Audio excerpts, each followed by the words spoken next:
D'abord, il avait annoncé dans sa déclaration gouvernementale devant le Parlement qu'il allait adopter le partenariat et ouvrir le dialogue social avec les partenaires sociaux. Et puis, le dialogue est une recommandation et une convention internationale de l'Organisation internationale du travail ratifiée par le Maroc. Bon, la première séance, lorsqu'il nous avait reçus, c'était plutôt une séance protocolaire. La deuxième, nous l'avions voulu une séance pratique pour répondre aux revendications justes et légitimes des salariés, toutes catégories confondues. Et on l'avait interpellé sur les réponses qu'il pense apporter à nos revendications concernant l'augmentation générale des salaires, la baisse de l'impôt sur le revenu, la baisse pour les salariés, c'est l'impôt sur le salaire, l'augmentation des allocations familiales, l'augmentation des pensions de retraite et la protection, je dis bien, et je le répète, la protection des libertés syndicales qui sont un droit constitutionnel, qui sont bafoués au vu et au su des autorités gouvernementales. Le chef du gouvernement et ses ministres avaient demandé un temps de réflexion et quelques jours pour nous donner une réponse. Ces jours sont devenus des mois. Et malheureusement, le gouvernement a fait passer sa loi de finances 2018 avec sa majorité. Pire encore, notre groupe UMT au Parlement, à la Chambre du Conseiller, avait présenté des amendements sur ces revendications. La commission finances au Parlement et le gouvernement, comme à l'accoutumée, les a refusés. Et le samedi dernier, on avait reçu une lettre de Monsieur le ministre du Travail qui nous annonce que, sur instruction du chef du gouvernement, il pense se réunir avec une délégation de l'UMT le mardi. Et l'UMT avait deux choix. Vu le comportement du gouvernement vis-à-vis du mouvement syndical, donc premier choix, c'était de boycotter cette réunion. Car à quoi servent les séances de dialogue social s'ils n'aboutissent pas à des résultats concrets pour améliorer les conditions de travail et de vie des salariés? Deuxième choix, c'est aller et exprimer de vive voix devant le ministre du Travail notre position. C'est ce que nos représentants ont démontré à M.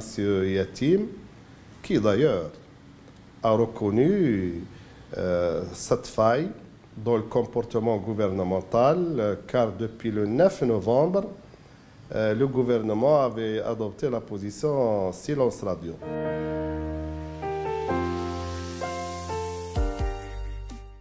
Moi, je peux vous dire qu'avec Ben Kiran, il n'y avait pas de dialogue.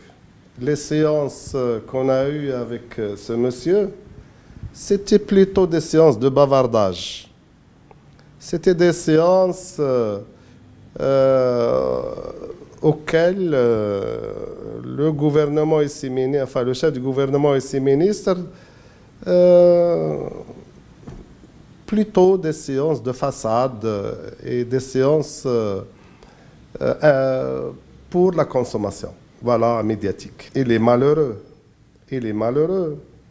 que non seulement il n'a pas donné suite aux revendications légitimes, mais pire encore, il a fait ce que aucun chef du gouvernement dans l'histoire du pays ne l'a fait.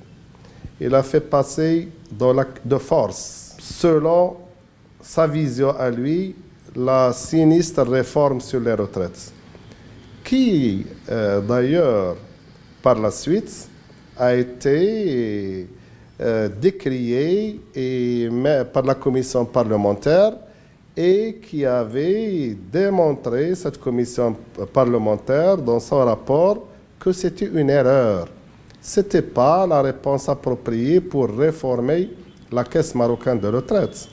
D'ailleurs, il est malheureux de constater que lorsque Benkiran a été convoqué devant la commission d'enquête parlementaire, plusieurs questions lui ont été posées. Sa réponse était « Je ne connaissais pas, je n'étais pas au courant, je ne savais pas ». Et donc, ça dénote beaucoup de choses. D'autres ministres qui avaient présenté cette réforme, l'ancien ministre du budget et l'ancien ministre de la fonction publique, ils avaient refusé de venir témoigner devant la commission parlementaire. Il a fallu que le Parlement leur envoie des huissiers de justice pour les apporter de force. Deuxième dossier que Benkiran et ses ministres ont fait, c'est faire passer une des plus grandes lois sociales dans tous les pays du monde. Une des plus importantes, c'est la loi organique sur la grève. Il l'a fait passer dans la clandestinité, sans aucune information, sans aucune consultation, ni bien sûr dialogue. C'est en secret, avec ses ministres, ils l'ont adopté, ils l'ont envoyé au Parlement. Malgré, et je le répète, les orientations de Sa Majesté. Donc voilà le gouvernement Benkiran. Un gouvernement bizarre dans l'histoire du Maroc.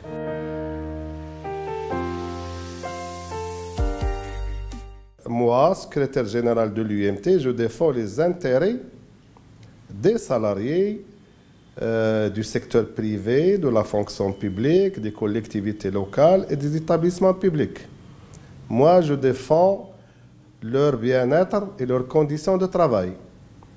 La CGM défend la catégorie d'un certain patronat, dont l'objectif étant le profit, dont l'objectif étant d'augmenter, je vais dire, la capacité d'exploitation des salariés par ce concept de minorer les charges sociales, c'est-à-dire diminuer les salaires, quitte à ne pas respecter la loi, quitte à ne pas payer le SMIC, quitte à ne pas déclarer les salariés à la CNSS. Et donc, là, nos intérêts sont divergents. Il est tout à fait normal qu'on soit dans l'adversité sur plusieurs dossiers. Par exemple, tenez, eux, ils défendent la promulgation du droit de grève. Nous, on dit non. La grève, ce n'est que la conséquence. Il faut rechercher les causes. Et tous les rapports, y compris du gouvernement et du ministre du Travail, disent que 67% des grèves déclenchées dans le secteur privé sont dues à la violation du Code du travail, au non-paiement des salaires, à la non-immatriculation de la CNSS. Vous voyez, il faut éliminer les causes pour éliminer les effets. Donc comment voulez-vous que nous, syndicalistes et les salariés, un certain patronat n'applique pas la loi, ne nous déclare pas à la CNSS et qu'on reste les mains croisées sans protester? Le droit de protester est un droit humain. Il fait partie intégrante des droits de l'homme. Par ailleurs, il y a certains points où on se rencontre. Par exemple, l'UMT avait proposé à Mariam Ben Salah, en sa qualité de présidente de la CGM, un document sur la médiation sociale. La médiation sociale, c'est une idée du secrétaire général de l'UMT, en toute modestie. Le document a été élaboré à l'UMT, qui a été soumis à la présidente, où il y a les mécanismes de résolution pacifique des conflits. Nous n'avons pas intérêt à ce que les conflits se déclenchent, les conflits sociaux se déclenchent, perdurent Et la semaine dernière, on avait fait un pas en avant en dressant la liste des médiateurs impartiels, compétents, et en débloquant même des fonds pour payer ces médiateurs pour sauver les emplois.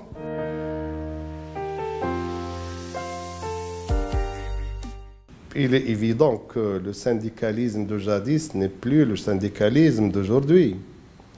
Le syndicalisme révolutionnaire, la dictature prolétarienne, il n'est plus d'actualité.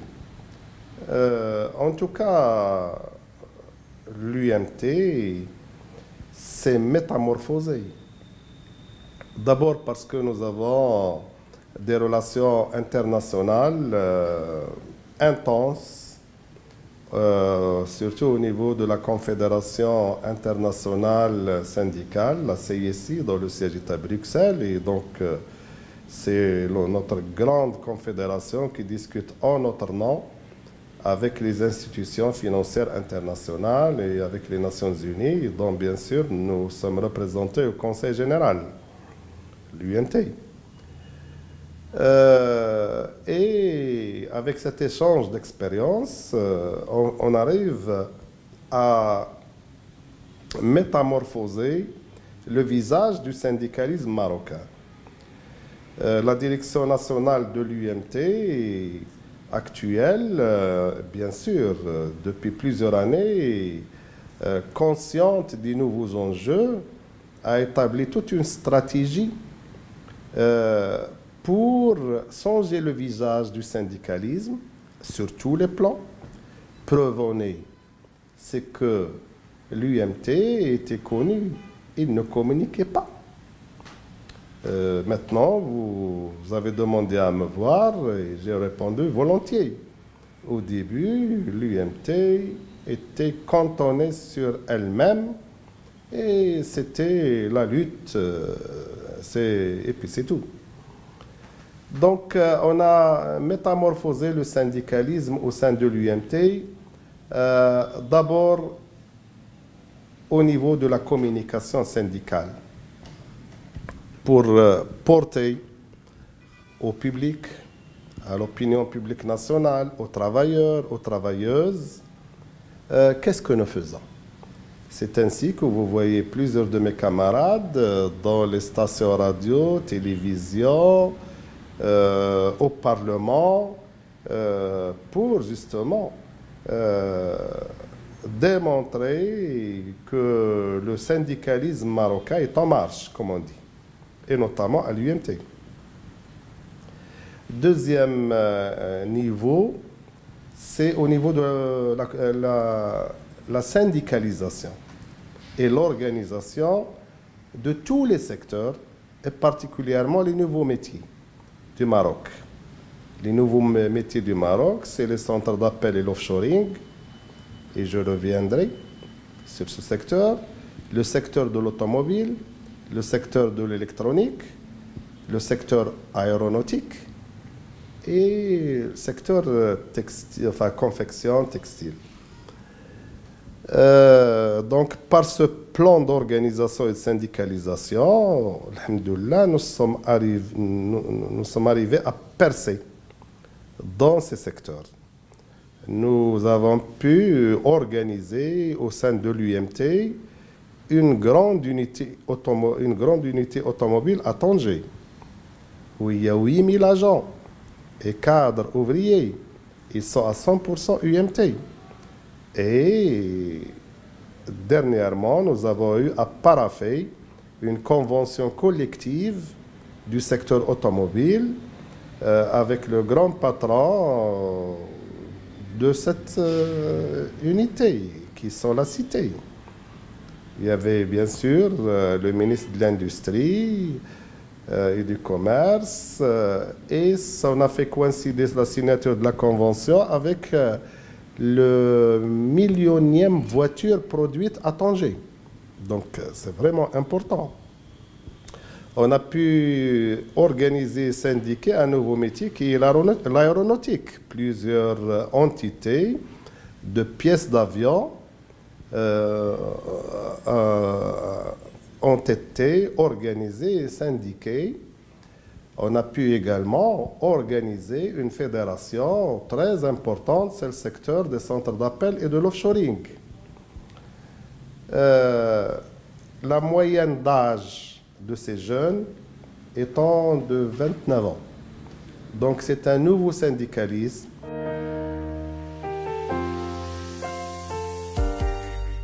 La fin de l'année, c'est plutôt pour marquer une pause. Ce n'est pas un événement, ce n'est pas une fête. C'est pour marquer une pause de la fin d'une année et le début d'une autre. C'est en famille, avec mes enfants et petits-enfants. Et c'est tout. Mais pas ce fin d'année faste avec tout ce que vous pouvez imaginer. C'est en famille, avec du poulet beldi mcharmel, avec un bon tagine, avec de l'eau. Je suis exigeant pour la cuisine pour avoir de bons plats marocains surtout.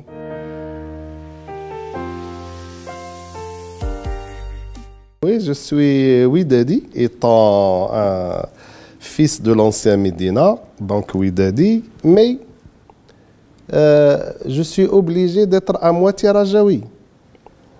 Pour la simple raison que le Raja a été créé au sein de l'UMT, financé par l'UMT. Les joueurs du Raja étaient recrutés par l'UMT à la CNSS, à l'ONE, à la RAD, à l'OCE. Et nous avons toujours le bureau du Raja ici à l'UMT.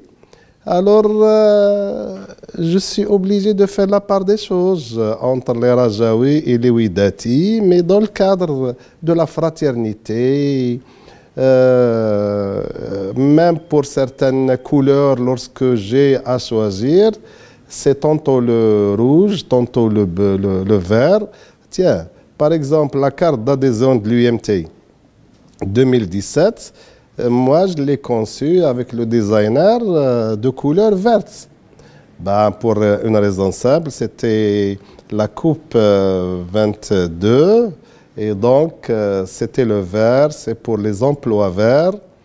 Et donc, ça a plu au Rajaoui et déplu au Ouidadi.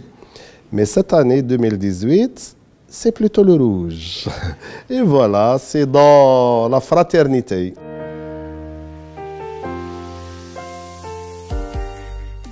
Les deux. Yasser Arafat, c'était à Tunis, lorsqu'il était en exil à Tunis, avec toute la direction palestinienne. Et c'était une rencontre avec la délégation UMT, dans le cadre d'un congrès arabe syndical. Et ce qui m'a touché chez Yasser Arafat, deux choses. D'abord, sa sympathie pour l'UMT. Et ensuite, c'était une réunion dans une école primaire. Et on avait déjeuné ensemble. Il était à côté de moi. Et comme plat, il y avait un plat de lentilles qu'on avait dégusté avec les enfants palestiniens. Pour Nelson Mandela, c'était à Genève en 1992, lorsqu'il était sorti de prison. Et donc, il était l'invité d'honneur de la conférence de l'Organisation internationale du travail à Genève. Et je l'ai salué. Je lui ai présenté comme étant représentant de l'UMT et lui ai rappelé que l'UMT avait participé et financé le mouvement de libération, l'ANC, et il avait bien apprécié.